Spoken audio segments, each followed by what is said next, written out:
സകല രാജാക്കന്മാരും അവനെ നമസ്കരിക്കട്ടെ, സകല ജാതികളും അവനെ സേവിക്കട്ടെ. അവൻ നിലവിളിക്കുന്ന ദരിദ്രനെയും സഹായമില്ലാത്ത എളിയവനെയും വിടുവിക്കുമല്ലോ. എളിയവനെയും ദരിദ്രനെയും അവൻ ആദരിക്കും.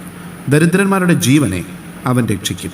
അവരുടെ പ്രാണനെ അവൻ പീഡയിൽ നിന്നും സാഹസത്തിൽ നിന്നും വീണ്ടെടുക്കും. അവരുടെ രക്തം അവന് വിലയേറിയതായിരിക്കും.